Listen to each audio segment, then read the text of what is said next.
Bom, pessoal, tudo bem? Boa noite, boa noite. Eu estou com o nome de Bruno aqui, mas, obviamente, vocês já perceberam, eu não sou o professor Bruno Creado, tá joia? Estou aqui utilizando a conta dele para nós termos a nossa aula de hoje de preparação para a OAB. Para aqueles que não me conhecem, eu sou o Gleison, sou ex-aluno da casa, hoje sou advogado e também leciono Direito nos cursos preparatórios e em demais instituições, perfeito? Então, hoje nós estamos aqui reunidos para batermos um papo, para resolvermos as questões de direito constitucional dos últimos exames de ordem, tá bem? E o intuito é justamente esse. Por quê? O exame de ordem, ele é uma prova, é um certame que exige de você um grande conhecimento, não só técnico do direito, mas, sobretudo, um conhecimento específico de como o examinador cobra de você certas questões, como ele cobra de você as disciplinas, as matérias e os conteúdos que a gente vê em sala de aula. Consegue entender? Então, saber resolver a questão, às vezes, se mostra mais importante do que ter profundo conhecimento sobre a matéria. E por que isso? Né?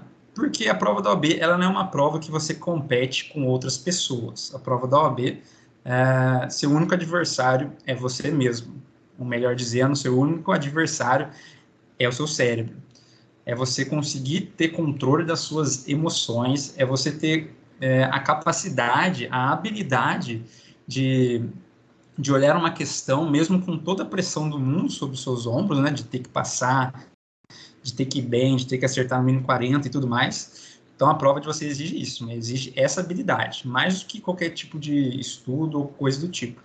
Até porque a gente bem sabe que esse tipo de prova, esse modelo de prova, né, de múltipla escolha, né, aqui eu estou falando mais especificamente da primeira fase da OAB, esse tipo de prova não mede inteligência, conhecimento, né, mede uma capacidade psíquica de você, em face dessa diversidade, conseguir ler com calma a questão, o enunciado, ler ali as possíveis respostas, e a partir disso, a partir de informações que o próprio enunciado dá para vocês, vocês conseguirem acertar a alternativa correta. Pessoal, então sem mais demoras, sem mais delongas, já são 7 horas e 2 minutos. Como que vai funcionar aqui nossa aula? Eu vou desligar minha câmera e vou abrir a apresentação em PowerPoint, que é a nossa aula. E eu peço que, se tiver algum problema no áudio, se vocês não estiverem escutando, se der problema em alguma coisa, vocês abram o microfone de vocês e me deem um toque, tá bom? Porque eu não vou estar aqui na tela do Teams, eu estarei com a tela do PowerPoint toda aberta, tá? Dúvidas, à vontade. É só vocês abrirem o microfone, darem um grito aí, que a gente converse, perfeito? Não se sintam acanhados, eu estou aqui também para tirar dúvidas de vocês, dúvidas específicas, tanto das disciplinas que nós aqui estaremos falando, quanto também de outras questões que eu não pude trazer para vocês, porque afinal não tem como destrincharmos todo o conteúdo de constitucional aqui, né? A gente sabe que isso aqui não... Nosso tempo é curto, a gente tem que usar ele da melhor forma possível. Então, vou desligar minha câmera aqui e vou compartilhar com vocês a minha tela e vamos começar a aula propriamente dita. Bom, pessoal, vamos aqui então começar, tá joia? Qualquer dúvida, qualquer problema na gravação, qualquer problema na transmissão, vocês abram o microfone e me chamem, tá joia? Bom, antes de trazer para vocês as primeiras questões, aqui vai uma dica muito importante, né?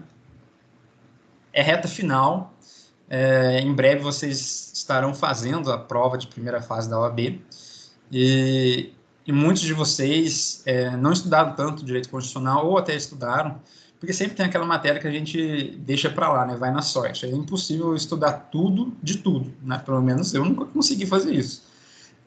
Então, tem sempre matérias que a gente deixa de lado, que a gente foca em outras, e isso é normal, até porque a prova da OAB é uma prova que você tem que ser esperto. É uma prova que requer de você inteligência que não é aquela que é cobrada, por exemplo, numa prova de graduação, né? Você tem que conhecer bem a sua prova para você se preparar para ela da melhor forma possível. Então, muita gente deixa X, Y, matéria de lado e não estuda bem.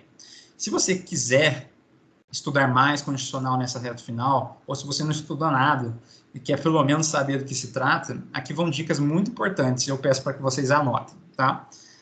Vocês vão perceber durante a resolução de questões que a resposta é Ctrl+C, Ctrl+V da legislação. Não tem segredo. Eles não trazem doutrina, eles não trazem discussão, eles não trazem direito comparado, não é nada disso. Isso vale não apenas para direito constitucional, mas para todas as outras disciplinas do exame de ordem. O exame de ordem é letra da lei e jurisprudência pacífica atualizada. Não tem nada de discussão acadêmica, não tem nada de ambiguidade, a não ser por erro mesmo da questão, mas para você resolver, você tem que conhecer, tem que saber a letra fria da lei, seja a Constituição, seja o Código Civil, Processo Civil, Código Penal, enfim, não importa. A disciplina que você estiver realizando ali, a questão na primeira fase, saiba que o examinador quer de você conhecimento da letra fria da lei. Então, como que você se prepara para esse tipo de prova, né? Que também é uma forma de preparação para outras primeiras fases de provas de concursos públicos. Primeiro, em direito constitucional, primeira fase da OAB. O que você tem que ler? O que você tem que saber? Óbvio, leia a Constituição Federal. Leia a Constituição Federal. Sei que ela é grande, sei que ela é chata, não, eu sei tudo isso, mas siga o meu conselho. Leia pelo menos a Constituição Federal. Pelo menos uma vez, tá? Para você se familiarizar com o texto, se familiarizar com as disposições, porque você vai perceber na resolução de questões que é isso que é cobrado. Além disso, uma coisa que é imprescindível você ler também, súmulas vinculantes. Súmulas vinculantes, se não me engano, são 50 e poucas. Em 20 minutos você lê todas as súmulas. São enunciados rápidos, curtos, de 2, 3, 4 linhas no máximo, e não tem como passar mais de 20 minutos a leitura. Você vai conseguir ler aí até 3 vezes todas as súmulas vinculantes em 20 minutos. Então não tem desculpa, é bem rapidinho. Por favor, leia as súmulas vinculantes. Isso é muito importante.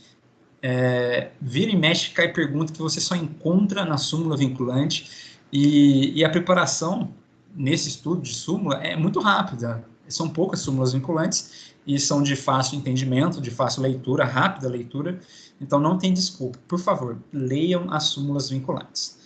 Beleza, você já leu a CF, leu as súmulas vinculantes. O que mais, se você tiver tempo e disposição para estudar direito constitucional, o que mais que você tem que ler? Leia, não vou dizer para você ler todas as leis dos remédios constitucionais, se você tiver tempo e disposição, leia todas. Mas se você está querendo encurtar o tempo, leia pelo menos as leis do mandado de segurança, a lei do mandado de injunção, a lei da ação popular e a lei da ação civil pública. Então, leia as leis desses 4 remédios constitucionais. Já vai estar de bom tamanho. Lei do MS, do mandado de segurança, lei do MI, do mandado de injunção, lei da ação popular e lei da ação civil pública. É muito importante que vocês leiam pelo menos essas 4 leis de remédios constitucionais. Além disso, última dica, leia a lei 9868 de 99, que é a lei da ADI, da ADO e da ADC, ou seja, ação direta de inconstitucionalidade, a ação direta de inconstitucionalidade por omissão, ação declaratória de constitucionalidade. Leia a lei da ADI, da ADO e da ADC, a lei 9868 de 99. E por fim, uma preparação básica para você não se arrepender depois, leia a lei 9882 de 99, que é a lei da ADPF, a Arbitration de Descumprimento de Preceito Fundamental. Lei 9882 de 99, lei da ADPF. Tenho certeza que se vocês lerem pelo menos uma vez tudo isso que eu falei para vocês, o resultado vai ser muito, muito satisfatório, tá? Lembre-se, resolvam mais questões, e aqui está meu Instagram, meu Facebook, caso você queira tirar dúvidas de direito constitucional. Fiquem à vontade para mandar mensagem. No meu Instagram tem também o meu WhatsApp. Então, a gente está aqui, né, para tirar dúvida de você. Tirar dúvida depois da prova não funciona, né? Tem que ser antes. Então, pode bombardear de mensagem que a gente, não só eu, mas como todos os outros professores, estamos sempre dispostos a auxiliá-los, porque é um período difícil e quanto mais ajuda, melhor. Então, vamos começar com a primeira questão que eu trouxe para hoje. Como que vai funcionar o nosso esquema aqui? Eu vou ler o enunciado e vou ler todas as assertivas, vou ler todas as opções de resposta. Depois disso, nós já vamos construir juntos o raciocínio para você conseguir entrever aquilo que o enunciado requer de você naquela questão. Pessoal, primeira pergunta.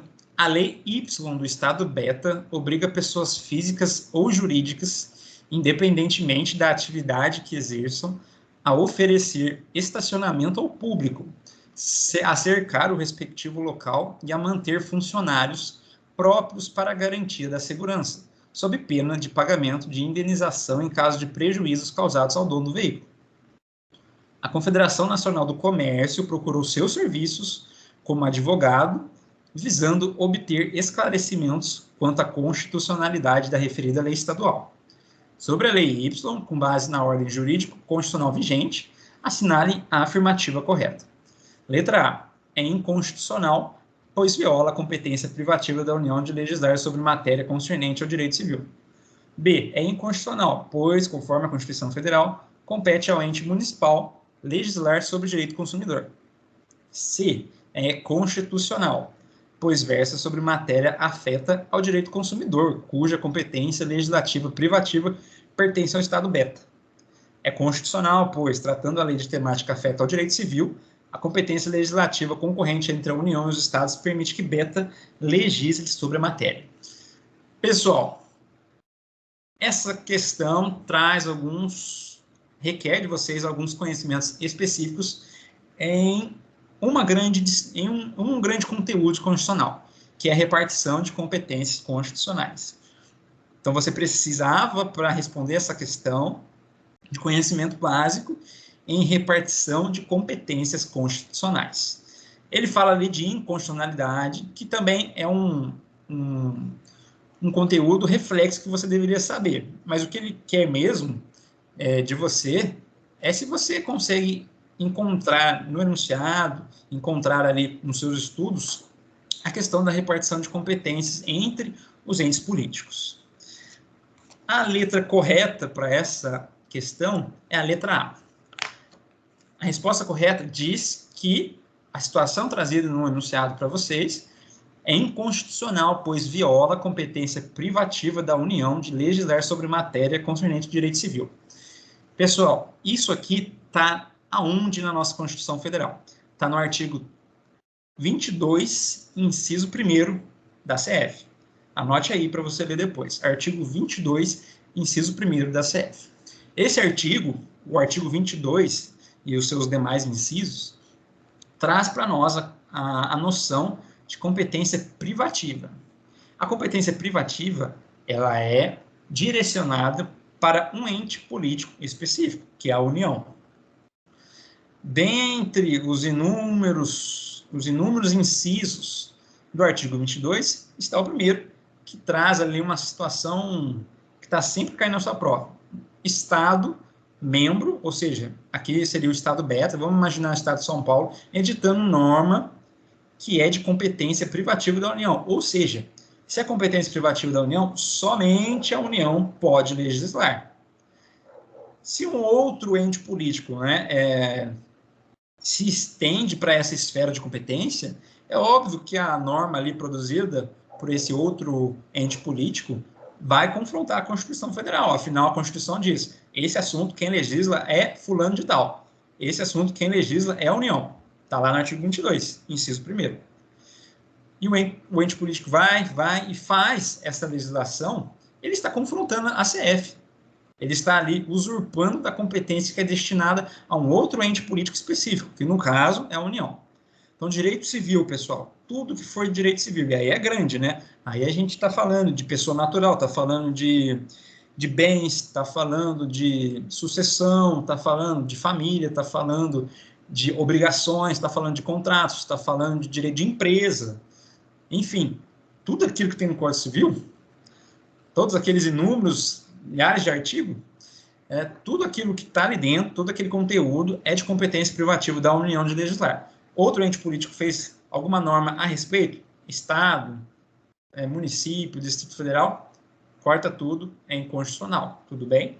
Tem uma exceção, mas que não vem ao nosso caso. Não vem ao caso, e nem vou mencionar nessa questão, porque senão pode confundir. Então, essa é a competência privativa. Está lá no artigo 22.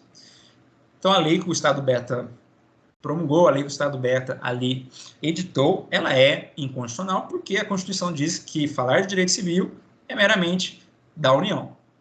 E por que seria direito civil? Afinal, está falando ali de estacionamento. Ela está falando de estacionamento em prédios comerciais, estacionamento.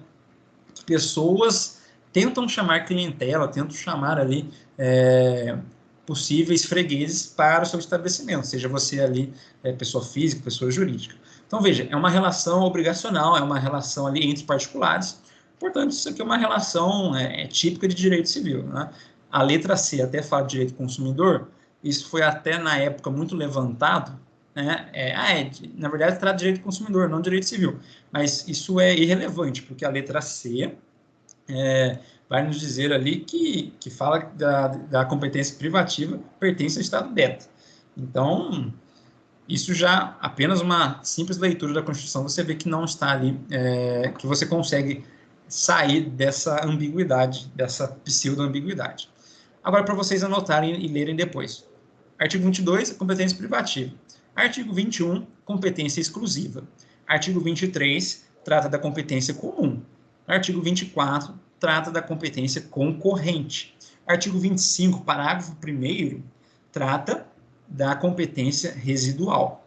O artigo 30, inciso 1º, trata da competência local. E o artigo 32, parágrafo 1º, trata da competência mista ou distrital. Começando por essa que é mais simples, né? A 32, parágrafo 1º, mista ou distrital, é aquela que vai ser direcionada para o Distrito Federal. A competência local do artigo 30, inciso 1º, é a competência dos municípios. A competência do artigo 25, parágrafo 1º, que é a residual, é a competência dos Estados-membros. Então, Estado de São Paulo, Rio de Janeiro, Minas Gerais, etc. O artigo 24 trata da competência concorrente entre os entes políticos. A União edita normas gerais e os outros membros editam normas complementares. O artigo 23 trata da competência comum, ou seja, é uma matéria que todos os entes podem, ao mesmo tempo, e com a mesma significância, com a mesma importância, editar sobre aquela matéria, editar alguma lei, alguma norma, alguma diretriz sobre aquela matéria. A 22 é a privativa da União e a 21 é exclusiva também da União. Tá joia? Indo, então, para a segunda questão. O município alfa, situado no estado beta, negou-se a apresentar contas anuais de numerosos exercícios ao Tribunal de Contas do referido Estado. Convencido de não se tratar de meros equívocos, mas sim de tentativa de dissimular uma série de irregularidades administrativas, o governador do Estado beta encaminhou a questão à Procuradoria do Estado, a fim de saber se a situação ensejaria uma intervenção. A Procuradoria de Beta, após análise da Constituição Federal, informou corretamente que o caso, letra A, não admite intervenção em alfa, pois o fato de os municípios brasileiros serem entes federativos autônomos lhes garante total independência no trato de seus recursos, impossibilitando a ingerência de outros entes. Letra B, pode ensejar intervenção federal no município alfa, sendo que o presidente da República somente poderá vir a decretá-la após solicitação formal por parte do governador de Beta e o devido controle político pelo Congresso Nacional. Letra C. Enseja a intervenção estadual por decreto do próprio governador de Beta, sendo referido ato necessariamente dirigido posteriormente à Assembleia Legislativa de Beta para que realize o devido controle político. E, por fim, letra D. Admite a intervenção estadual no município alfa, mas o governador somente poderá decretá-la após a devida e formal solicitação por parte da Câmara Municipal de Alfa, que deverá em seguida exercer o controle político do ato. Pessoal, questão que fala sobre intervenção. Fala sobre a medida interventiva prevista na nossa Constituição. Mais especificamente, está falando de uma intervenção de um Estado em um município dentro desse Estado. Né? Seria ali uma intervenção estadual. Qual que será que é a resposta correta? Qual será mais importante do que isso? O raciocínio. A resposta correta é a letra C. Ela nos diz que enseja a intervenção estadual por decreto do próprio governador de Beta, sendo referido ato necessariamente dirigido posteriormente à Assembleia Legislativa de Beta, para que realize o devido controle político. Pessoal, vou começar por outras observações. Vamos começar aqui e tentar entender por que a ata é errada. Ela diz que não admite intervenção em alfa, pois o fato de municípios serem entes federativos autônomos lhes garante total independência no trato de seus recursos, impossibilitando ingerência de outros entes. Vamos lá. Tem coisa certa e errada nisso aqui. Muita coisa errada, uma coisa certa. Qual que é a coisa certa? Município é ente federativo autônomo, tá? Então, na nossa federação, quais são os entes federativos? A União, os estados, o Distrito Federal e os municípios. Todos esses autônomos, tudo bem? Eles têm ali eles têm autonomia. Agora, isso significa dizer eles serem autônomos. Isso significa dizer que eles têm total independência e não tem possibilidade de que outro ente faça de alguma maneira a gerência dele por algum motivo? É claro que isso é possível, né? É claro que ele não tem total independência, sempre que não tiver uma palavra muito superlativa, muito extremista, como total, sempre, nunca, enfim, você sabe, você já está acostumado a fazer prova, você já está acostumado a fazer prova de Enem, né, vestibular e coisa do tipo, então você sabe, isso é manjado. Tudo que tem total, sempre, nunca, tudo, enfim, isso levanta um pouco de pulga atrás da orelha, e não é por acaso isso. E a gente do direito sabe que tudo tem exceção, né? A gente sabe que a maior regra que possa existir no direito, essa regra comporta exceção. Então, dizer que o município tem total independência, isso já é um pouco estranho, você já deveria ter desconfiado dessa questão. Né? Então, o município é ente federativo autônomo? Sim. Eles têm total independência? Não. Eles são independentes, eles são autônomos, mas eles devem seguir as regras que estão na Constituição. E a Constituição, vez ou outra, diz que o município, naquela matéria, naquele assunto, naquela área de atuação, não vai ser 100% independente. Correto? Então, a A está aí errada nessas informações. A B, pode ensejar intervenção federal no município-alvo, sendo que o presidente somente poderá vir decretar após solicitação por parte do governador. Gente, a B é uma coisa de louco. Por quê? Vamos lá. A intervenção federal, ou seja, é uma intervenção da União, ela só acontece da União nos estados.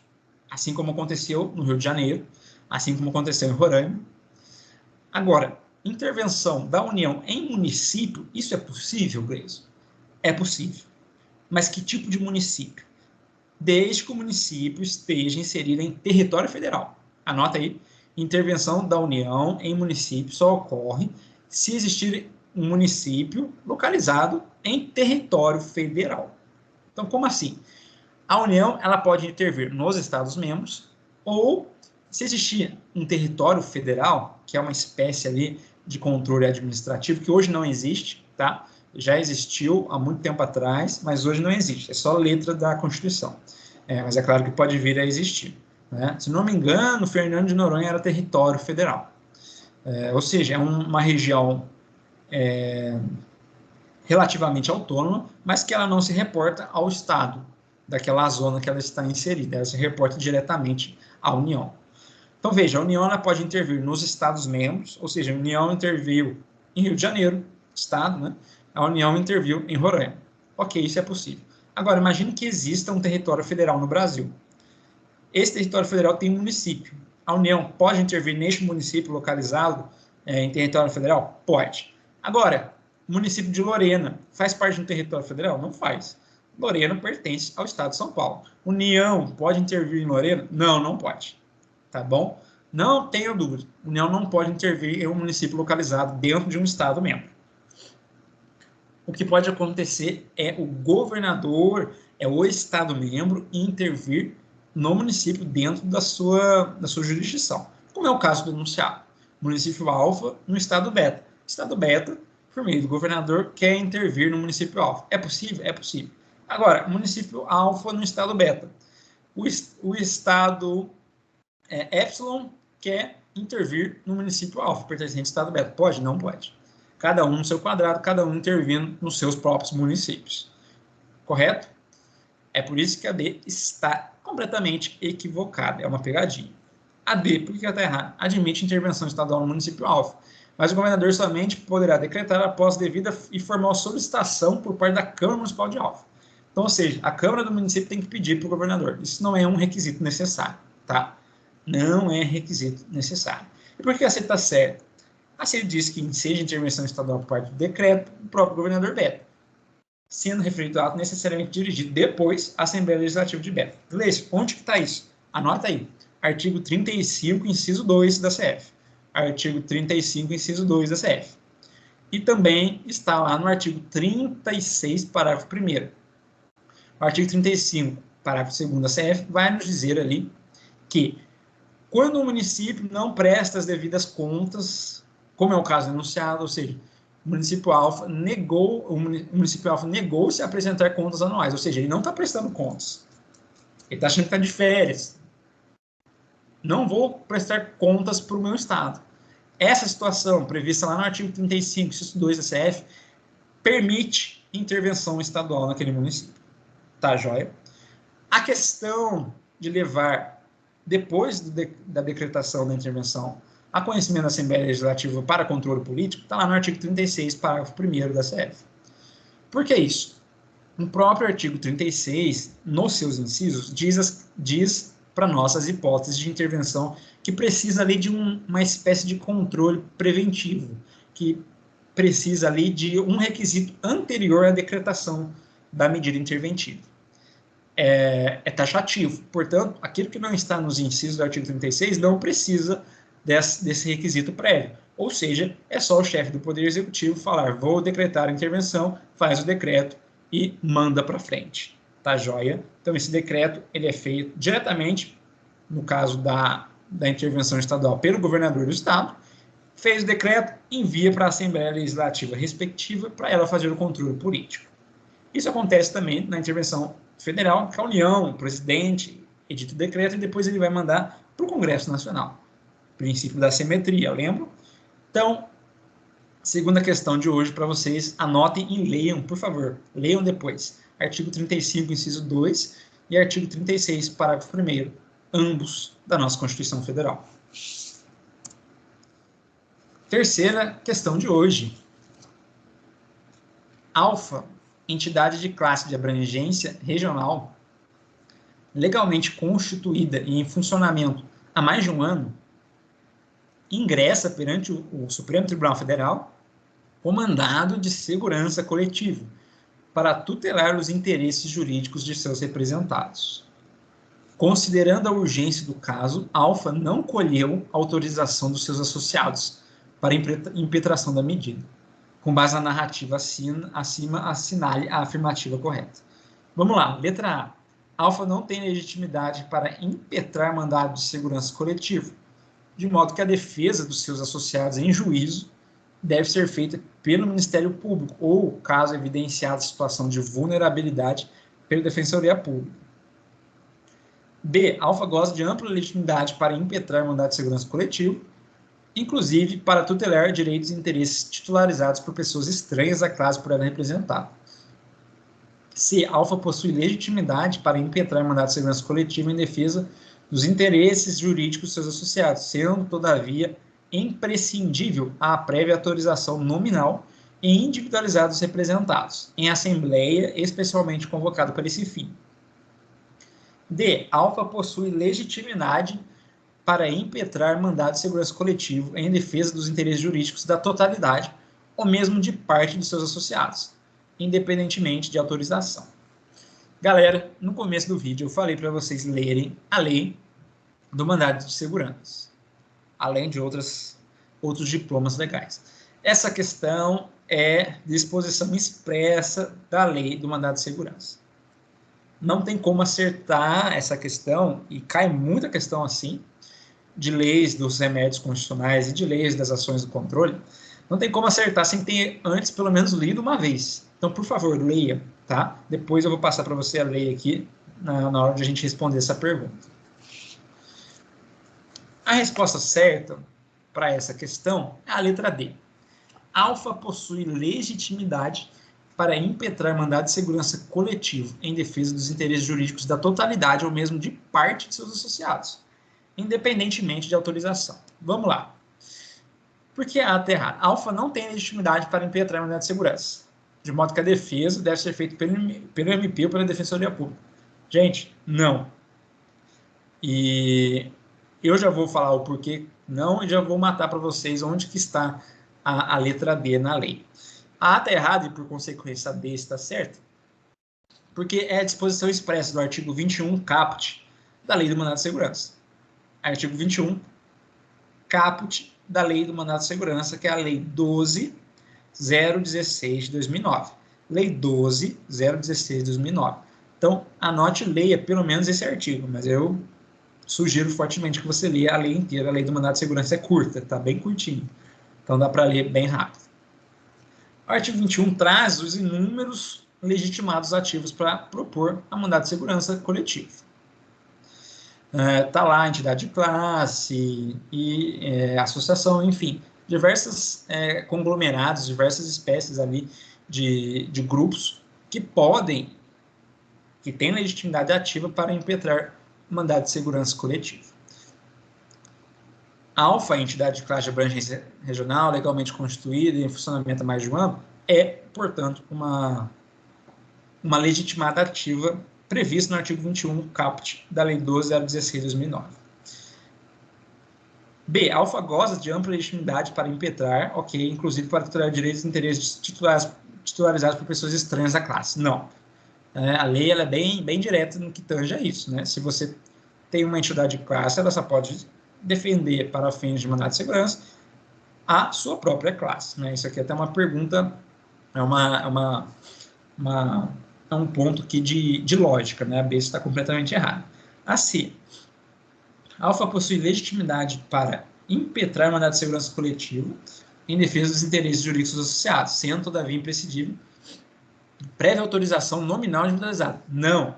O próprio artigo 21 caput, no seu finalzinho, você vê lá no final do caput, diz expressamente que é dispensada a autorização dos membros daquela classe.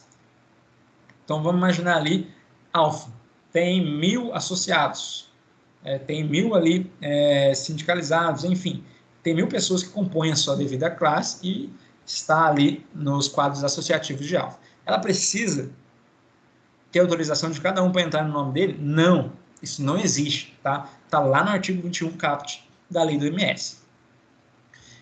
Além disso, este mesmo dispositivo, ou seja, essa questão inteira está no artigo 21 caput, diz que é plenamente possível que o mandado de segurança coletivo seja impetrado em favor da totalidade ou em favor apenas de partes associadas. E isso cabe ao estatuto da entidade de classe definir como que ela opera, tá? Então, para essa questão, você precisava saber que esse tipo de entidade é legitimada ativa para impetrar MS coletivo. Você precisava saber que MS coletivo não precisa de autorização individualizada de cada um dos representados. E também você precisa saber que é possível tutelar interesses da totalidade dos membros ou apenas de parte dos associados. Isso tudo está onde? Artigo 21, caput, Lei 12.016 de 2009. Próxima questão. Essa daqui, galera, essa daqui é como se joga uma rede no rio para pegar peixe, né? Essa aqui funciona basicamente dessa forma, tá? Pega muita gente desprevenida, porque se você for no óbvio, você erra, tá? Se você for no óbvio, você erra. Eu vou ler para vocês e vou dar dicas muito importantes e aonde também achar ela na nossa Constituição.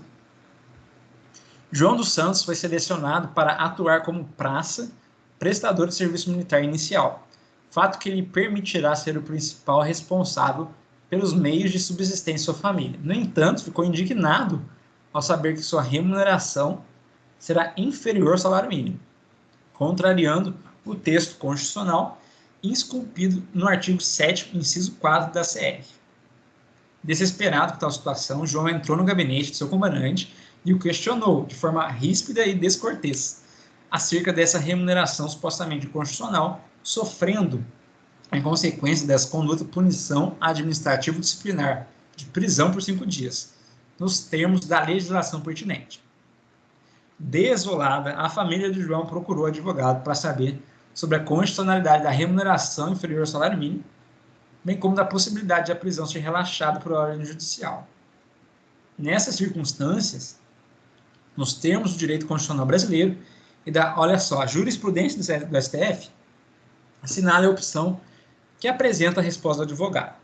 Letra A. Remuneração inferior ao salário mínimo para as praças prestadoras de serviço militar inicial não viola a Constituição de 88, bem como não cabe ao habeas corpus em relação às punições disciplinares militares, exceto para análise de pressuposto de legalidade, excluída a apreciação de questões referidas ao mérito.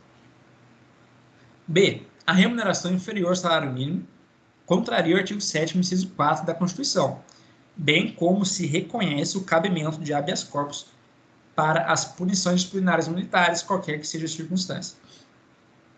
C. O estabelecimento de remuneração inferior ao salário mínimo para as praças prestadoras de serviço militar inicial não viola a Constituição da República, mas é cabível o habeas corpus para punições disciplinares militares, até mesmo em relação a questões de mérito da sanção administrativa.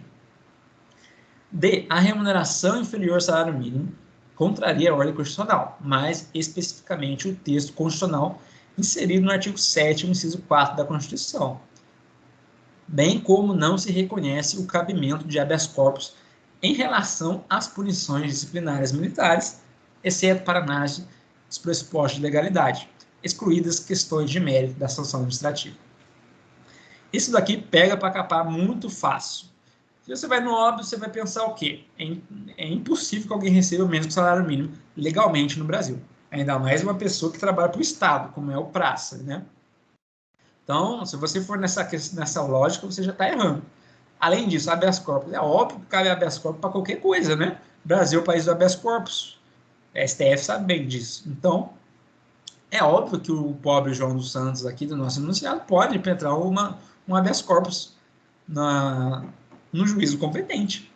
Imagina, habeas corpus veio lá do direito britânico, enfim, todas as revoluções inglesas, o Habeas Corpus Act e tudo mais. Então, como que não se pode impetrar um habeas corpus para uma pessoa que foi ali detida porque questionou seu superior, né? Se você for no óbvio, você vai errar feio. Então, qual que é a resposta correta, Gleison? É a letra A. Vamos lá? Remuneração inferior ao salário mínimo para as praças prestadoras de serviço militar inicial não viola a Constituição. Onde que está isso, Gleison? Isso está na súmula vinculante 6. Anota aí, primeira parte da questão, primeira parte da letra A, está na súmula vinculante 6 do STF. Galera, olha o finalzinho da seu enunciado. Nessas circunstâncias, nos termos do direito constitucional brasileiro e da jurisprudência do STF, o examinador já falou para você conseguir responder isso aqui, lembra da jurisprudência do STF, porque está nela, ou seja, súmula vinculante. Súmula vinculante é importantíssimo você ler. Se você nunca leu, você ia para essa questão e óbvio que você ia proteger o João dos Santos. O cara está recebendo menos que o salário mínimo. E o cara está sendo preso porque ele simplesmente questionou uma ordem. Então, como que ele recebe menos salário mínimo? Como que não pode ter habeas corpus nisso? Então, primeira parte. Praça, prestador de serviço militar, pode receber menos que o salário mínimo. Súmula vinculante número 6. Agora, bem como não cabe habeas corpus em relação às punições disciplinares militares, exceto para análise de pressupostos de legalidade, excluída a apreciação de mérito. Pessoal, onde que está isso? Onde está isso no nosso direito? Não cabe habeas corpus em relação à punição disciplinar militar. Isso está no artigo 142 Anota aí. 142, em parágrafo 2º da CF. Não cabe habeas corpus em relação à punição disciplinar militar. Artigo 142, 142, parágrafo 2º da CF. Ou seja, o militar foi preso, e ele foi preso porque aquela prisão não é uma punição penal. Não é uma punição prevista lá no nosso direito processual penal. Aquela prisão, trazida aqui no nosso enunciado, é uma sanção disciplinar militar, uma punição disciplinar militar. O militar vive em outro mundo, tá? Se tiver militar aqui assistindo essa aula, você há de concordar comigo que todas as regras que existem para civil, muitas delas não se aplicam aos militares, e vice-versa. Então, o militar tem código penal próprio, o militar tem código de processo penal próprio, o militar pode receber de boa, menos que um salário mínimo, né, nesses casos. Então, veja, é outro mundo. Então, não cabe habeas corpus em relação à punição disciplinar militar no que tange ao mérito. Agora, segundo o próprio STF, e aí não é uma súmula vinculante, não é uma questão exclusiva. É uma construção jurisprudencial de muitos anos. Cabe habeas corpus apenas para análise de pressuposto de legalidade. Ou seja, imagina que tem lá no Código Penal Militar uma punição disciplinar para certo caso, só para aqueles casos. E aí, imagine que o João dos Santos tenha sido preso por um outro caso não previsto em lei. Foi decretada a prisão. Cabe habeas corpus? Óbvio que cabe. Porque falta para essa sanção pressuposto de legalidade. Agora, se está previsto em lei, o procedimento observou tudo aquilo que tem que ser observado, o mérito não cabe habeas corpus. O cara vai ter que ficar preso e cumprir a sanção disciplinar. Mais uma vez, súmula vinculante 6, artigo 142, parágrafo 2º da CF. Indo adiante, vamos para a quinta questão. E galera, só um parênteses. Vocês estão vendo, né, já fizemos 4 questões, que tudo que eu estou falando está na Constituição Federal ou em algum outro lugar relacionado com a Constituição. Então, ou está no texto constitucional propriamente dito, ou está em jurisprudência do STF, ou está especificamente em súmula vinculante, ou está em leis esparsas de conteúdo constitucional, como é o caso das leis dos remédios constitucionais que a gente viu aqui no mandado de segurança. E se você pegar e abrir todos esses dispositivos que eu estou mencionando para vocês, vocês vão ver que é Ctrl+C, Ctrl+V a questão. Eles simplesmente pegam, fazem copiar, colar e botam ali na folha da FGV para você resolver a questão. Não tem como, tá? Uma coisa ou outra que eles mudam o sentido da frase para confundir vocês, para não deixar tão escancarado também, né? Mas não tem como. Você só vai efetivamente preparado para a OAB com mais segurança se você ler os códigos, se você ler a legislação seca, perfeito? Não tem segredo, é assim que funciona. Agora vamos para a nossa quinta questão. Deputado federal X, defensor de posições políticas estatizantes, convencido de que seria muito lucrativo o fato de o Estado passar a explorar ele próprio atividades econômicas, pretende propor projeto de lei que viabilize a criação de diversas empresas públicas. Esses entes teriam como único pressuposto para sua criação a possibilidade de alcançar alto grau de rentabilidade. Imagina, né?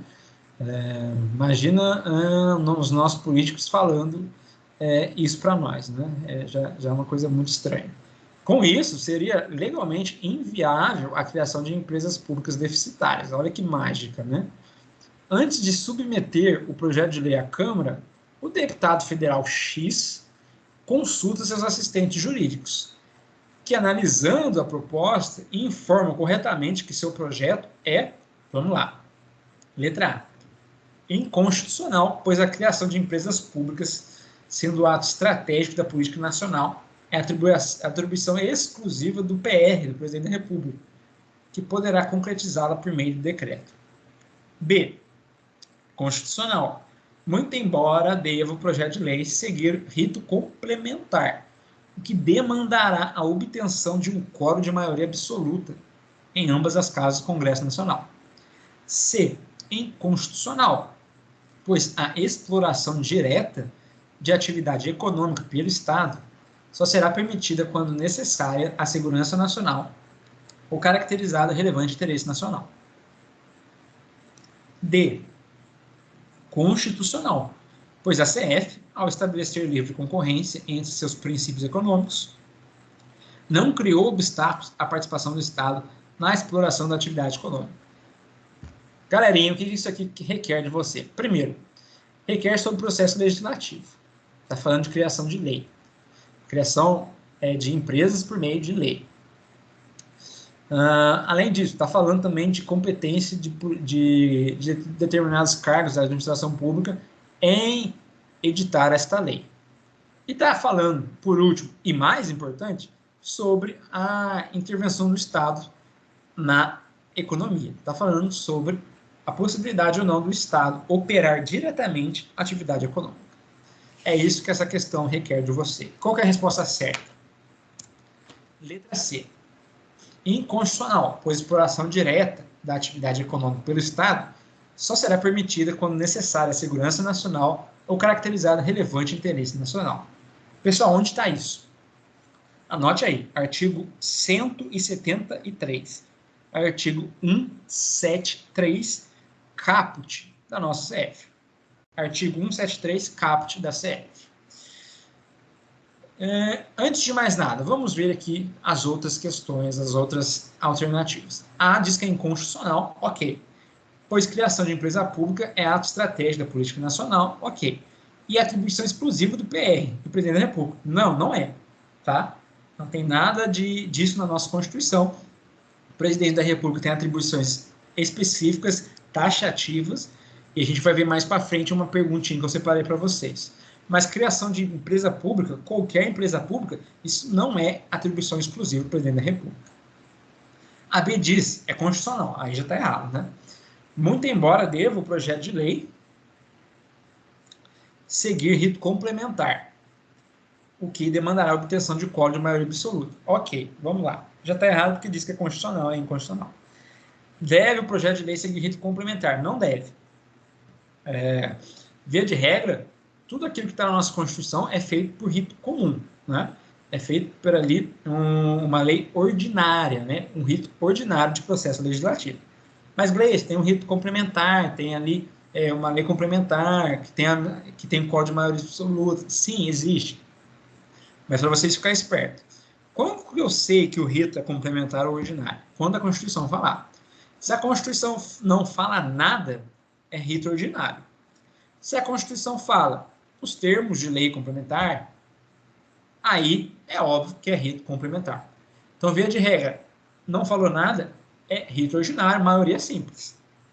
Agora, falou por lei complementar, por rito complementar, aí sim não vai ser ordinário, vai ser o complementar mesmo. Quórum vai ser de maioria absoluta. A D diz que a constitucional já está errada, pois a CF, ao estabelecer livre concorrência entre seus princípios econômicos, ok, está certo essa parte, não criou obstáculos à participação do Estado. Criou sim. Está lá no artigo 173, caput da CF. E quando que fica caracterizada a possibilidade do Estado intervir na atividade econômica? Quando for necessária a segurança nacional ou ao relevante interesse nacional. Só um adendo aqui. A Constituição não diz relevante interesse nacional. Ela diz relevante interesse coletivo, tá? Então, se você for ler a Constituição, vai estar lá interesse coletivo. Isso gerou certa encheção por parte ali de muita gente durante a aplicação dessa prova que contém essa questão, né? Mas também é uma questão de bom senso, né? Trocou uma palavra por uma outra que pode ser um sinônimo, sem contar também que todas as outras, a A, B e a D, tem alguma coisa de muito errado. A C, a única coisa que está errada foi uma troca de palavras. Então, veja só, quando tiver caracterizado segurança nacional ou relevante interesse nacional / coletivo, o Estado pode intervir diretamente na economia por meio de atividade econômica. Tá joia? Indo para a nossa sexta questão, são apenas 8 questões, tá bom, pessoal? Eu não quis me alongar muito com vocês, até porque eu prezo muito mais pela qualidade do que pela quantidade. Então, E é bom que eu consiga ter um tempo maior para conversar com vocês sobre cada questão, não tem que ficar correndo e tudo mais. Porque não basta só resolver a questão, tem que explicar o porquê de tudo aquilo, por que está errado, por que está certo, tá? Então, nós estamos indo para a nossa sexta questão, tem ela e mais duas, tudo bem? Depois a gente fecha com um papo sobre a prova da OAB, e aí vocês estão dispensados. Pessoal, o município X, visando a interligação de duas importantes zonas da cidade, após o regular procedimento licitatório, efetua a contratação de uma concessionária que ficaria responsável pela construção e administração da via. Ocorre que, em análise do projeto básico do empreendimento, constatou-se que a rodovia passaria em área de preservação ambiental e incidiria graves danos ao ecossistema local.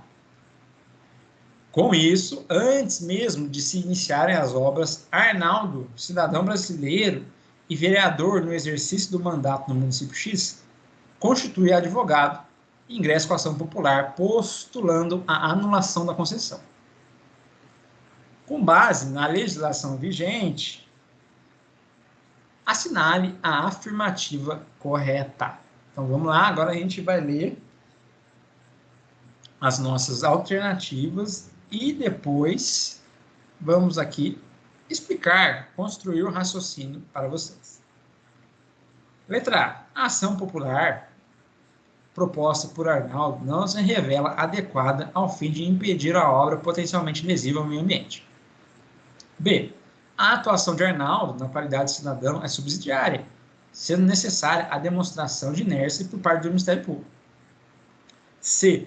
A ação popular, ao lado dos demais instrumentos de tutela coletiva, é adequada à anulação de atos lesivos ao meio ambiente, mas Arnaldo não precisaria constituir advogado para ajuizá-lo. D. Caso Arnaldo desista da ação popular, o Ministério Público ou qualquer cidadão que esteja no gosto dos direitos políticos poderá prosseguir com a demanda. Pessoal, mais uma questão que trata de remédio constitucional. Mais uma questão que requer de você conhecimento da lei daquele remédio constitucional. Não tem como, teria que você ler a lei daquele remédio para conseguir acertar a questão. E a resposta correta é a letra D. Vamos lá. Caso Arnaldo desista da ação popular, o MP ou qualquer cidadão que esteja no gosto dos direitos políticos poderá prosseguir com a demanda. Galera, ação popular, campeã de prova ao lado de mandado de segurança, mandado de injunção e ação direta de constitucionalidade. Cai a rodo, tá?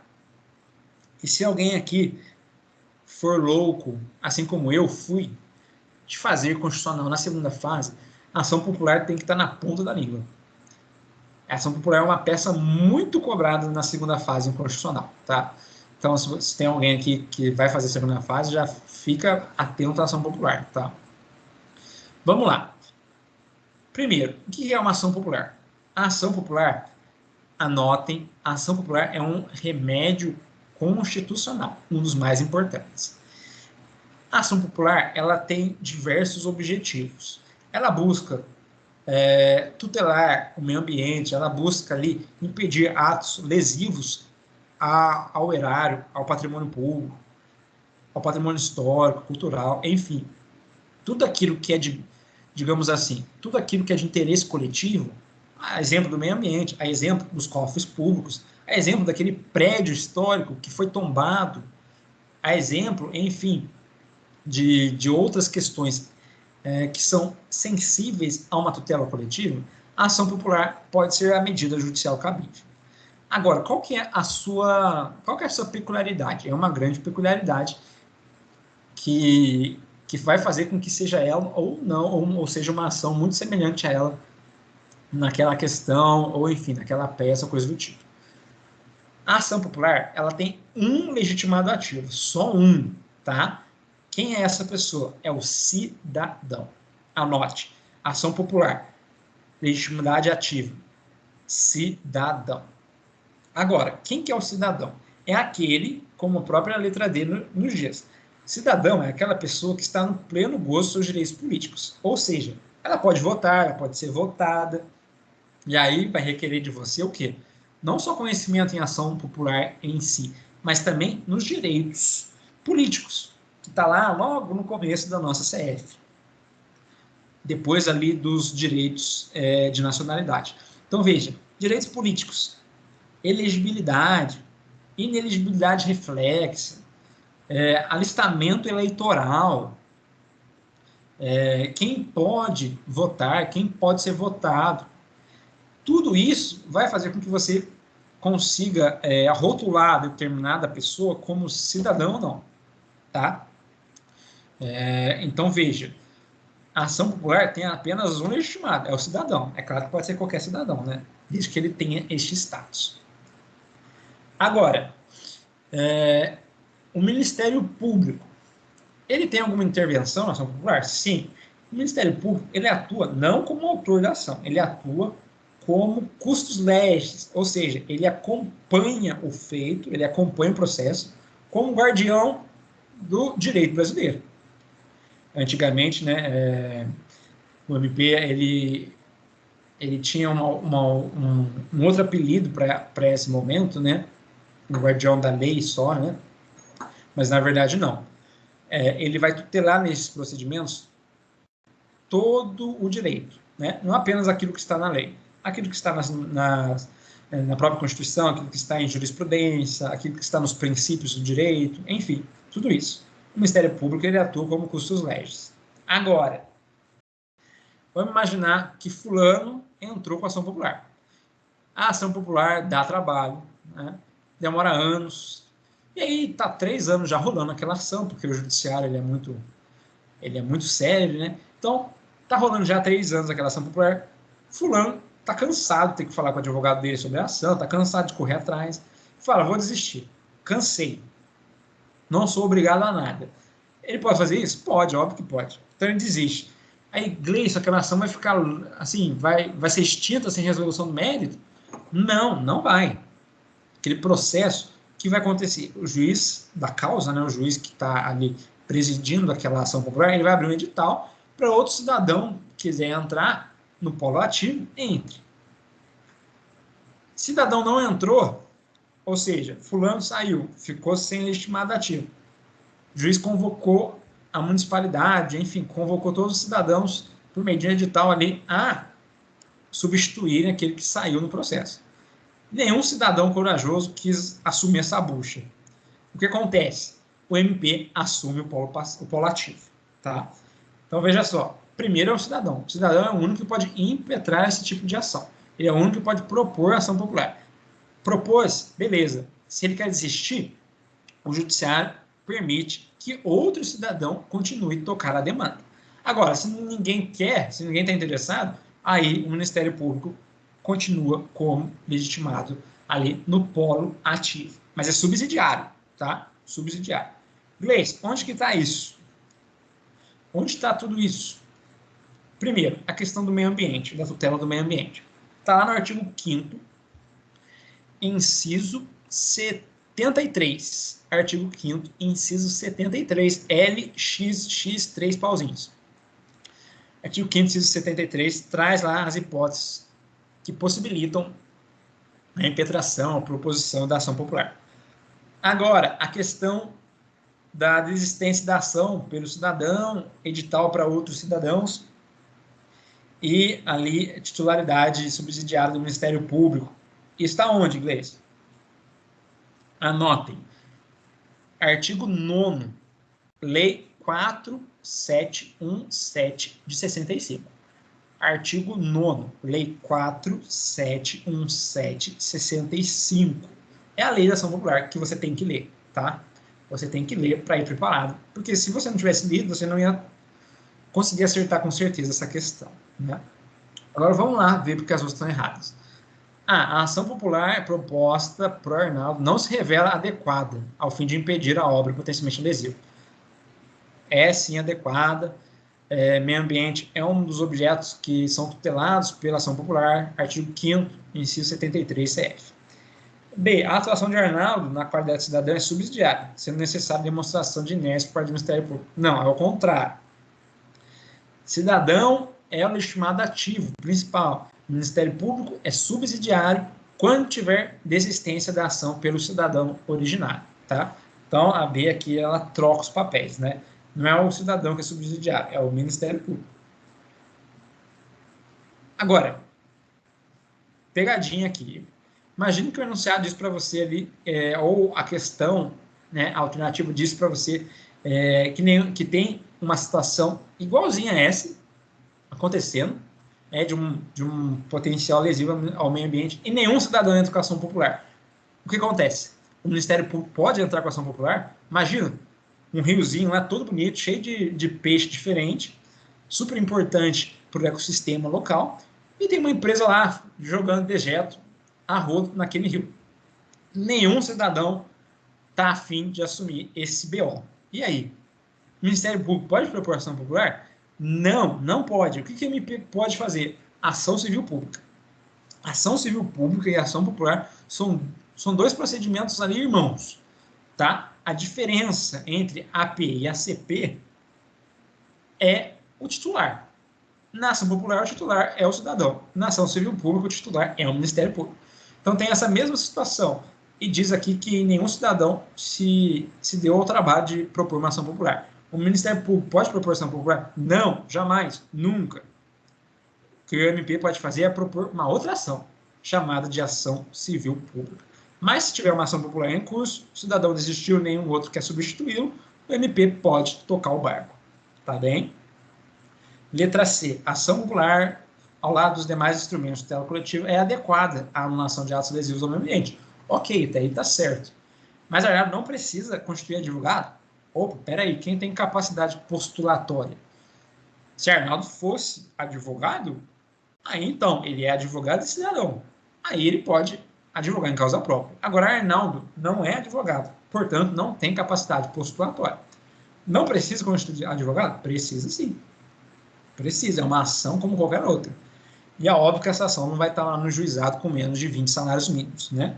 Então, isso aqui esquece, tá joia? Pessoal, vocês estão vendo como é importante ler leis, como é importante ler a Constituição, porque está tudo na letra fria da legislação. Não tem como fugir disso. Vamos para a penúltima pergunta. Vamos aqui para a penúltima pergunta de hoje.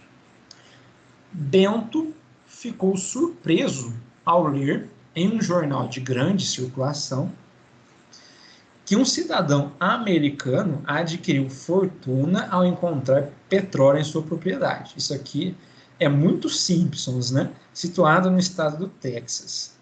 Acresce-se que um amigo com formação na área de geologia tinha informado que as imensas propriedades de Bento possuíam rochas sedimentares, normalmente presentes em regiões petrolíferas. Olha que beleza. Antes de pedir um aprofundado estudo geológico do terreno, Bento buscou um advogado especialista na matéria, a fim de saber sobre possíveis direitos econômicos que lhe caberiam como resultado da extração do petróleo em sua propriedade.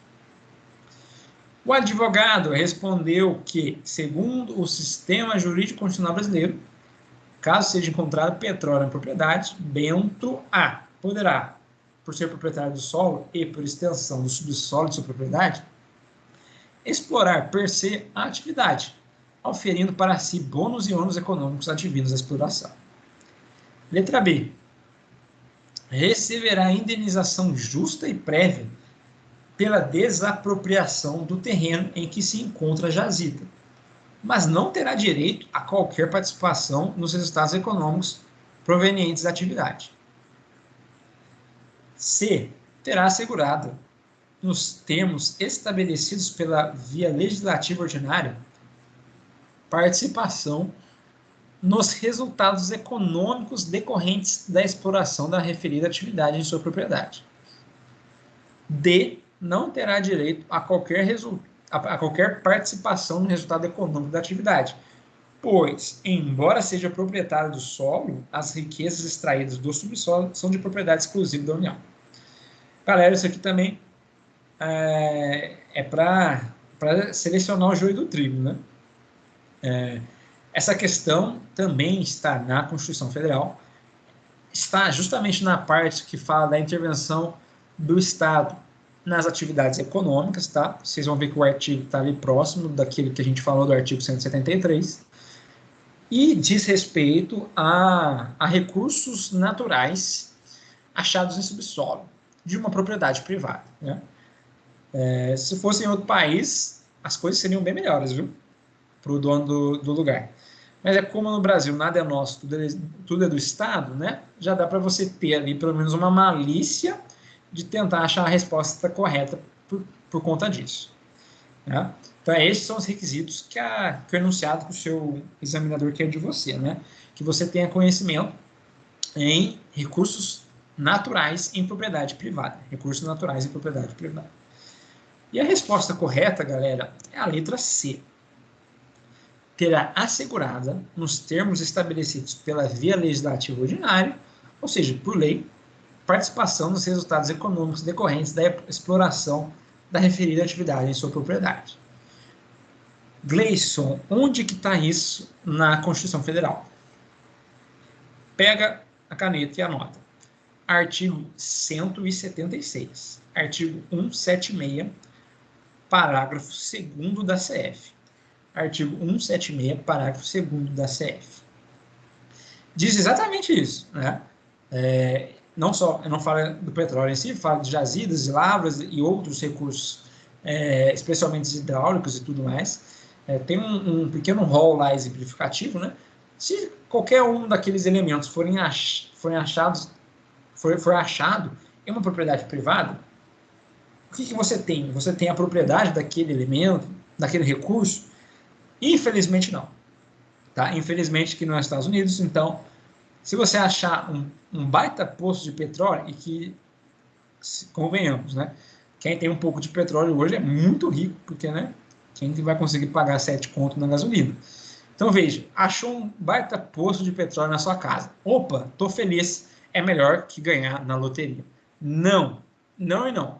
Esse é um inferno. Por quê? Porque vai ter o Estado ali, a Petrobras vai chegar ali, vai fazer todo o estudo, você vai ter que desocupar o imóvel, muito provavelmente, porque, né, quem vai ficar morando ali naquela chácara, que é uma jazida de petróleo, tem uma lava de petróleo ali, né? Então, você já vai ter que sair de lá, com uma mão na frente e outra atrás, basicamente, né? Você não vai ganhar tanto dinheiro assim, mas você vai ganhar uma coisinha, né? O Estado brasileiro, muito, muito bonitinho, muito bacana com a gente, ele fala que você vai ter o quê?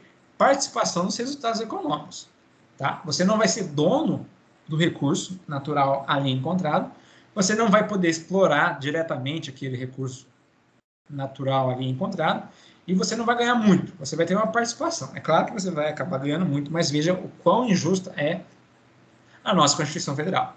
Mas, ok, você tem assegurado participação nos resultados econômicos. Isso está lá no artigo 176, parágrafo 2º da CF.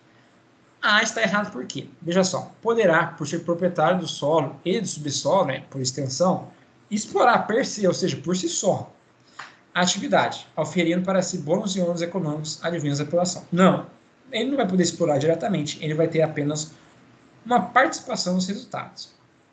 Ali seria muito bom, mas não é possível. B. Receberá a indenização justa e prévia pela desapropriação do terreno em que se encontra jazida, mas não terá direito a qualquer participação nos resultados econômicos. Veja só, isso aqui é para confundir você, né? Você pensa, pô, imagina você tem um sítiozinho lá, uma terrinha, depois de 50 anos trabalhando, feito um condenado, você conseguiu aposentar ali e ter uma terrinha para você ficar de boa depois na sua aposentadoria. Aí, do nada, acha um petróleo nessa sua propriedade. Você vai ser, provavelmente, desapropriado, questões de direito administrativo aqui, né? Como que você vai conseguir explorar aquela atividade econômica ali, aquilo lá vai ser um poço petrolífero, né? Como você vai viver ali? Você não vai, né? Então você tem que sair de lá. Então veja, aqui está falando de desapropriação. Ele pode ser desapropriado? Até pode. E desapropriação requer o quê? Indenização justa e prévia. Mas não é isso que a pergunta está querendo de você. Porque desapropriação ela é muito mais sensível para a pergunta de direito administrativo, não direito constitucional. Então, ele coloca aqui só para te confundir. Você fala assim, pô, imagina fulano aqui, que no caso é o Bento. Bento já recebeu uma indenização justa e prévia pela desocupação do imóvel. Então, ele não deve ter participação nos resultados. ele ganhou um pouco aqui e tchau, tchau. Não. Ele pode ganhar um pouco pela desapropriação, mas a exploração do petróleo, ele vai ter participação nos resultados. É por isso que a B está errada. E a D? Por que a D está errada? Não terá direito a qualquer participação no resultado econômico da atividade. Pois, embora seja proprietário do solo, riquezas extraídas do subsolo são de propriedade exclusiva dela. Não é assim que funciona. Né? Até porque, né, você pode plantar alguma coisa que está ali no seu subsolo e aquilo render frutos e os frutos são seus. Né? E não terá direito a qualquer participação? Terá sim, está lá na CF, artigo 176, parágrafo 2º. Tá joia, tá beleza? Pessoal, vamos aqui para a última questão de hoje, tá? A última questão de hoje, e vocês percebem que elas sempre debatem a mesma tecla, né? É o mesmo jeito de perguntar. Então, prova da OAB é isso, né? Prova da OAB é você saber muito bem quem está te avaliando. É você é a caça ali naquele momento, mas você tem que conhecer muito bem seu caçador, que é a FGV, OAB. Vamos lá, última questão. Um senador da República apresentou o projeto de lei visando determinar à União que sejam adotadas providências necessárias para que toda a população brasileira seja vacinada contra determinada doença causadora de pandemia transmitida por mosquito.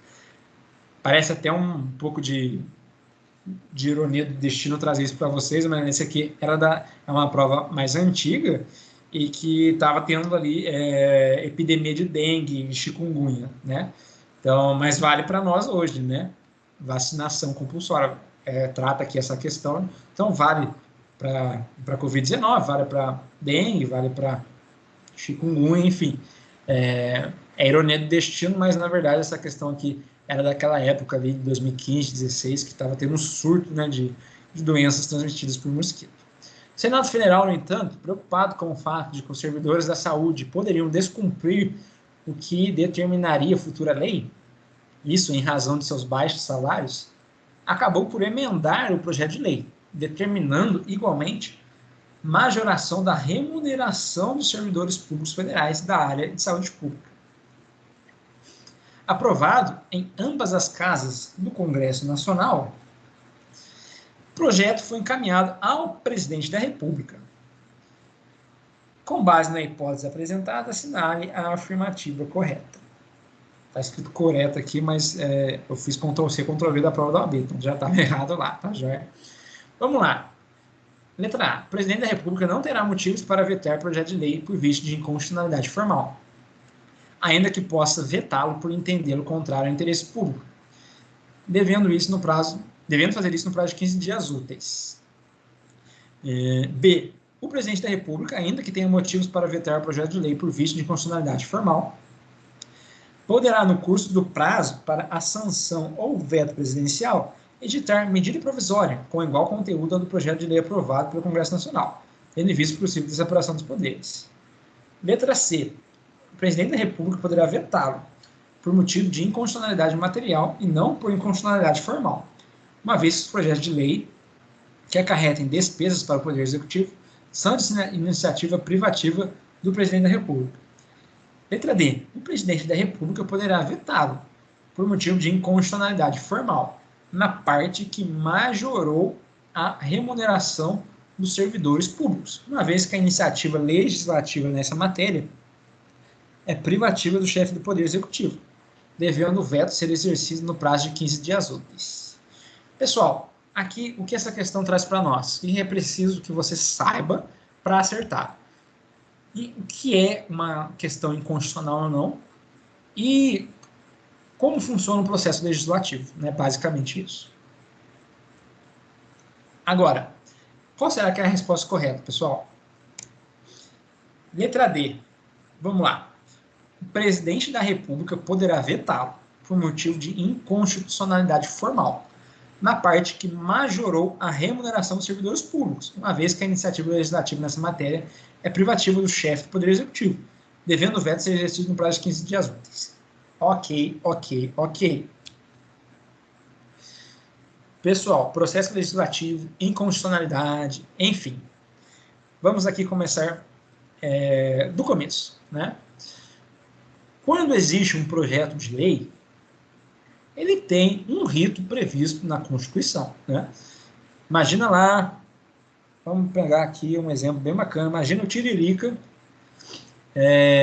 quer fazer uma lei que regulamente a profissão de palhaço. Então, ele vai e vai fazer tudo da cabeça dele. Ah, eu quero fazer uma lei que regulamente a profissão de palhaço. Eu vou escrever aqui no Word e vou mandar bala. Vamos votar e é isso aí. Pode fazer isso? Não. Por quê? A Constituição traz para nós ritos ordenados. Ou seja, assim como tem processo judicial, que é uma sequência ordenada de atos, tem o processo legislativo, que é uma sequência de atos que visam estabelecer um padrão para que se proponham, se debatam e se aprovem leis no território brasileiro. Tá? Isso é processo legislativo. A gente sabe que tem aqui, quando fala de ritos legislativos, a gente tem os mais famosos, que é o rito ordinário, para fazer lei ordinária, o rito complementar, para fazer lei complementar, e nós temos as emendas constitucionais, que tem um rito próprio lá, 3/5 nas duas casas dos Congressos Nacionais, né? Enfim, todos aqueles requisitos, né?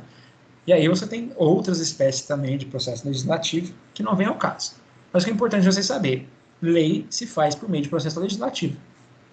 E o processo legislativo, por sua vez, é uma sequência ordenada de atos visando a proposição, o debate e a aprovação de normas. Tá joia? Imaginemos que um determinado projeto de lei fira, macule, atinja o processo legislativo. Então, vamos lá. Imagina que a Constituição prevê que para aquela matéria, vou chamar aqui de matéria Y. Vou usar o exemplo, então, do palhaço, do Tiririca. Né? Imagina que a regulamentação de determinada atividade de palhaço, imagina que a Constituição diga isso, hein? Tem que ser por lei complementar. E aí o Tiririca, muito apressado, que é um quórum menos difícil de ser aprovado, ele faz por maioria simples, rito ordinário. Essa lei, pessoal, essa lei fere ou não fere o processo legislativo? O processo legislativo está falando, você vai fazer para essa matéria esse jeito aqui. Aí a galera vai lá e faz ao contrário. Está ferindo, certo? Se está ferindo uma disposição da Constituição, aquela lei é inconstitucional, correto? Agora, ela é uma inconstitucionalidade formal ou material. Quando a gente estuda inconstitucionalidade ou constitucionalidade de normas, a gente tem que saber que as normas elas podem ser inconstitucionais por forma ou conteúdo. Então, pode existir ali uma inconstitucionalidade formal ou material. A formal é esse exemplo que eu estou dando para vocês. A Constituição traz uma forma para você aprovar aquela lei. Seja a iniciativa, ou seja, quem inicia esse projeto de lei é fulano de tal. É o presidente da República, é o senador, é o congresso, é o deputado, ou é o Tribunal de Justiça, enfim. A Constituição traz uma forma, uma receita de bolo para aquela norma. Então, vai ser esse aqui que vai propor, essa pessoa. Ele tem a legitimidade ativa, a iniciativa para propor aquela lei. E essa lei tem que seguir esse rito aqui. X, Y, Z, W, tal. Então, veja, é uma receita de bolo. Se a lei for aprovada ao arrepio dessa receita de bolo, ou seja, contrariando o processo legislativo destinado para ela, estamos aqui diante de uma inconstitucionalidade formal. Tá? Agora, imagine que a Constituição diga assim. As atividades indígenas devem ser preservadas pelo poder público municipal. Imagine que diga isso. Isso é um direito, não é? Não é um processo legislativo. Né? Aqui não está falando de forma para aprovar lei. Ela está falando de um direito material. Ou seja, o índio, o indígena, tem o seu direito de ter a proteção das suas atividades, da sua cultura. E o município, né, no nosso exemplo, que tem que respeitar isso, tem que proteger, tem que incentivar. Agora, imagine que o município de Lorena edite uma norma assim. As populações indígenas do território de Lorena serão desabrigadas dos seus terrenos próprios e todo aquilo que é produzido por eles serão queimados, né? Imaginem ali que tem uma atividade indígena ali e eles constroem, eles fabricam roupas, né? Eles têm uma manufatura de roupa. O município vai lá e fala que aquilo ali pode ser descartado. Veja, é óbvio que isso fere o direito indígena, fere qualquer tipo de direito, né? Fere qualquer tipo de bom senso de humanidade. Mas, especificamente no nosso exemplo, a Constituição diz ali, tem um dispositivo que fala da preservação das atividades indígenas. E o município editou uma lei contrariando esse direito material. Veja, é contrário à Constituição? É contrário. É uma inconstitucionalidade formal ou material? Material. Por quê? Porque está contrariando o direito material previsto na CF. Então, primeiro exemplo, regulamentação da atividade de palhaço. A inconstitucionalidade formal, por quê? Porque contrariou forma do processo legislativo previsto na CF. Segundo caso, direito indígena foi ali maculado por lei municipal. Feriu o direito material, é uma inconstitucionalidade material. Tá bem? Nesse exemplo aqui do enunciado, um senador da República, ele fez uma lei majorando remuneração do servidor público. Pessoal, majoração de remuneração do servidor público é de competência privativa do chefe do Poder Executivo, que tem ali a gerência sobre aquela carreira. Então, um funcionário público estadual, quem pode aumentar a remuneração dele? O governador. Funcionário público municipal, quem pode aumentar? Prefeito. Funcionário público federal, quem pode aumentar? Presidente. Isso está onde? Onde está escrito que a majoração de remuneração de servidor público federal, no caso, né, é de competência do presidente da República? Ou, em linhas mais genéricas, onde está escrito que o chefe do Poder Executivo é o legitimado para iniciar aquele projeto de lei? Anotem aí. Artigo 61, parágrafo 1º, inciso 2, a linha A da CF. Ficou bem extenso, né? Então, vamos lá, de novo. Artigo 61, parágrafo 1º, inciso 2, a linha A. Lá está escrito que majoração de servidor público federal é de iniciativa privativa do presidente da República. E, por princípio da simetria, isso se estende também aos outros chefes do Poder Executivo em seus respectivos entes políticos. Então, senador é presidente? Não. O senador poderia fazer uma lei, ele iniciar o projeto de lei majorando a remuneração do servidor público? Não. Então, veja, a Constituição diz para nós, para você majorar a remuneração do servidor público, quem é que começa isso? É o chefe do Poder Executivo. Então, está aqui uma forma, certo? Isso é questão formal. Por quê? Iniciativa é questão formal. Não está falando de direito material aqui. Vocês conseguem visualizar isso, certo? Então, veja.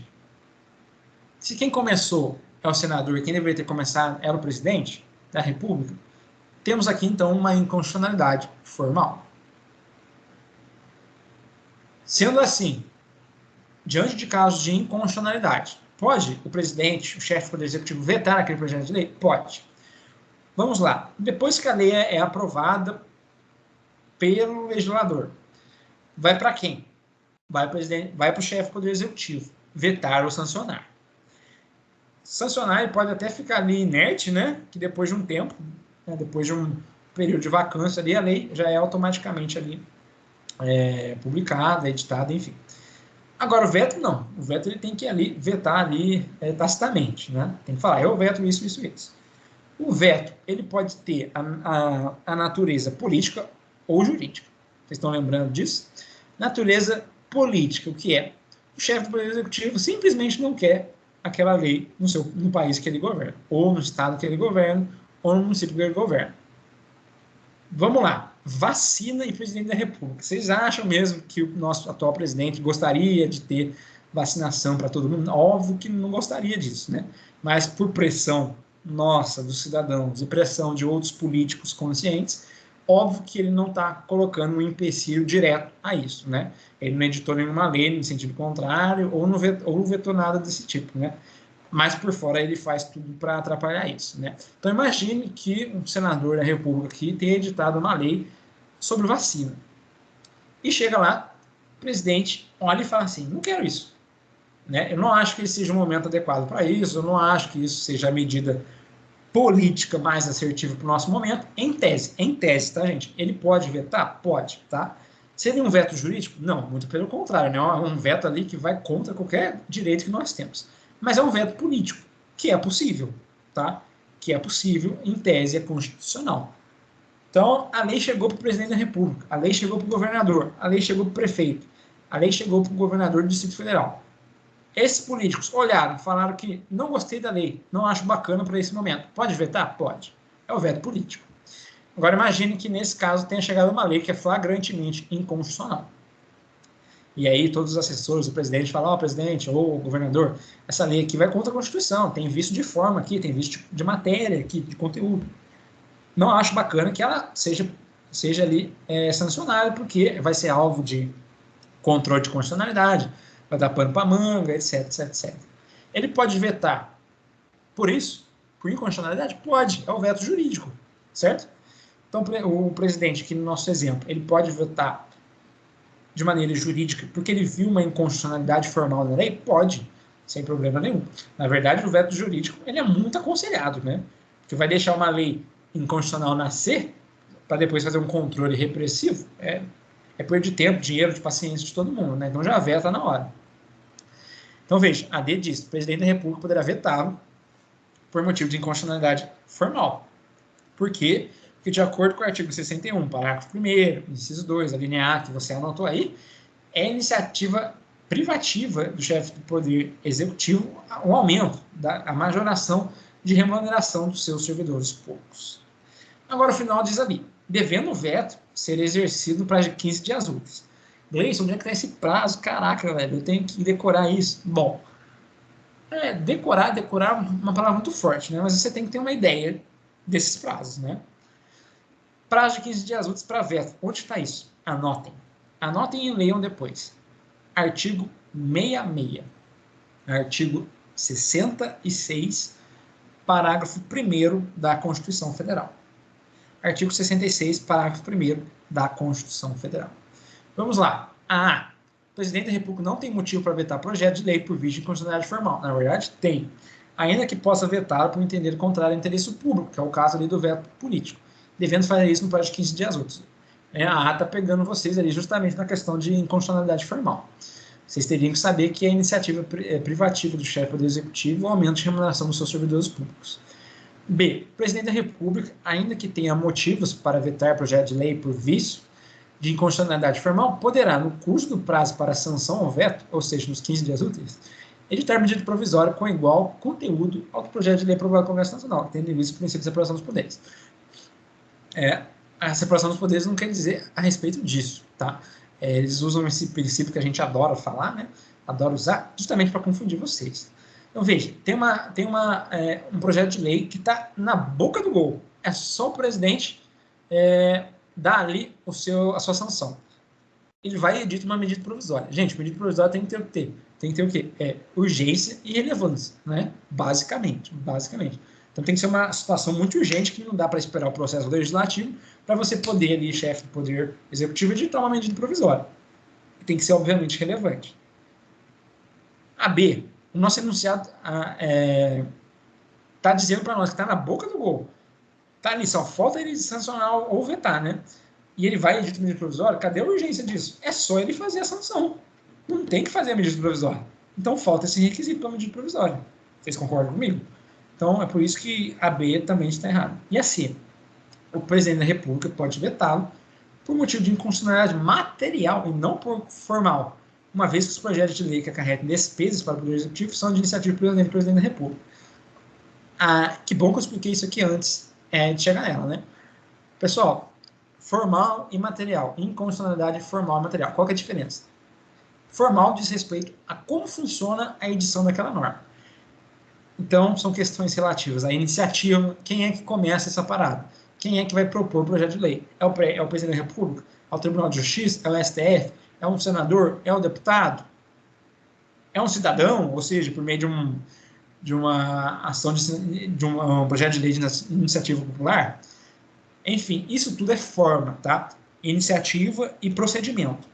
Beleza, você, fulano, iniciou esse projeto de lei. Agora esse projeto de lei vai para tal lugar, vai ter que ser votado com esse quórum, depois vai para outro lugar, votado por esse quórum, tem que passar pelas comissões, beleza, foi até o chefe do executivo, vai sancionar, vai vetar, se ele vetar, ele vetou certo, ou ele vetou errado, porque não é qualquer veto que pode fazer de qualquer jeito, né? Posso vetar uma palavra, posso vetar uma vírgula, posso vetar uma letra, um acento, a gente sabe que não, né?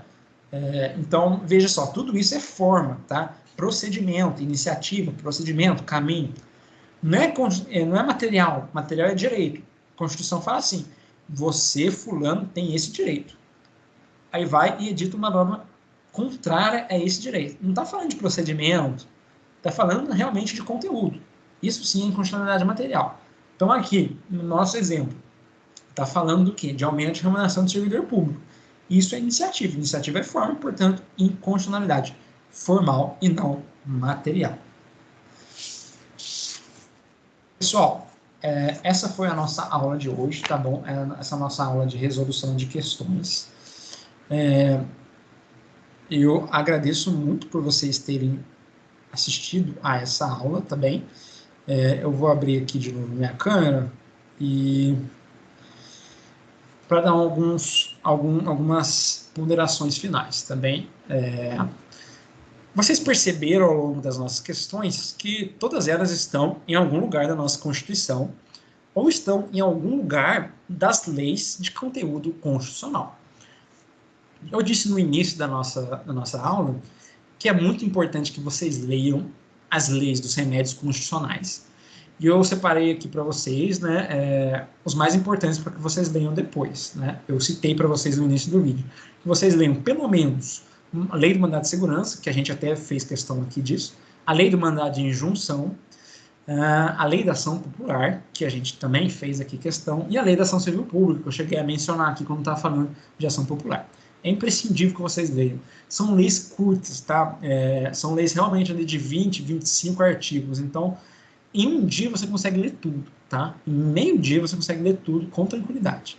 Além disso, não caiu muito diretamente para nós, mas a gente chegou a falar de inconstitucionalidade, né? A gente teve duas questões aqui que falavam disso. A primeira, se não me engano, que estava falando ali de competência, e essa última sobre iniciativa. Não caiu especificamente aqui para nós, eu não separei para nós aqui hoje, questões que falam sobre ADI, ADO, ADC, ADPF, tá bom? Mas cai sempre, tá bom? Então, como que você estuda por isso? Duas leis, tá? Eu não estou nem falando da ADI interventiva, que é uma outra lei, mas que se você está com disposição, você pode ler também, tá? A lei, não lembro de cabeça a lei da ADI interventiva. Mas bota lá, lei ADI interventiva e estude ela também. Mas se você quer ir no básico e no essencial, leia a lei 9868 de 99, que é a lei da ação direta de inconstitucionalidade, a ADI, que é também a lei da ADO, a ação direta de inconstitucionalidade por omissão, e a lei da ADC, tá? Que é a ação declaratória de constitucionalidade. A ADI, a ADO e a ADC são todas dessa lei 9868 de 99. Além disso, leia a lei 9882 de 99, 9882 de 99, que é a lei da ADPF, a arguição de descumprimento de preceito fundamental, tá? Além disso, leia a Constituição Federal. Você viu que 90% das questões, e se você acompanha os vídeos que eu faço também aqui para o Unisal, vocês vão perceber que 90% ou mais do que isso está na Constituição Federal. É Ctrl+C, Ctrl+V, o examinador estava com preguiça, foi lá na CF e colocou no seu enunciado. Então, leia a Constituição Federal, tá? Leia a Constituição Federal e, por fim, leia as súmulas vinculantes. Você pode perder de 1 a 2 questões aí por prova, dependendo da vontade do seu examinador, porque você não leu súmula vinculante. A gente viu aí a súmula vinculante do praça militar, enfim, e isso foi só um exemplo que eu trouxe para vocês. Está sempre caindo questões que se você não leu na CF, se você não leu em outro lugar, está ali disposto nas súmulas vinculantes. E isso é bastante comum em questão de mandado de segurança, tá? Muita dúvida de mandado de segurança, que tem, inclusive na própria lei do MS, também tem uma em súmula vinculante. Então, se você está batendo o olho lá, é mais um reforço para esse remédio constitucional tão importante, tá bom? Então, nós fizemos aqui 8 questões, eu acho que nós destrinchamos bastante. Você percebeu que tem um certo modus operandi do seu examinador, ele te propõe um probleminha, você atua como se fosse advogado daquela pessoa, naquele probleminha, e dentro do enunciado tem palavras-chave. Tanto é que, na resposta correta, eu sublinhei as palavras-chave, que se você for bater o olho no enunciado, você vai conseguir chegar a elas. Então, você vai conseguir chegar ali próximo daquele caminho que o seu examinador te indicou para você conseguir desembocar ali na resposta correta, tá bom? Pessoal, por hoje foi isso, tá? No Instagram e no Facebook é gleison.adv. Se você tiver qualquer dúvida, pode mandar mensagem que não vá para a prova com dúvida, tá bom? Então, muito obrigado, pessoal. Agradeço pela disposição de vocês.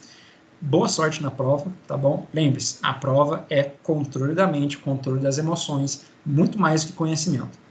Fique nervoso antes da prova, se eu não estou abandonando a carteira, foca na prova. Vocês vão destruir essa prova, tenho certeza, e vai ver que tudo valeu a pena. Todo esse esforço, toda essa encheção de saco, assistir aula, cursinho, ler, tal, vai ter valido a pena, tá bom? Então, forte abraço, boa sorte, boa prova e até a próxima, pessoal.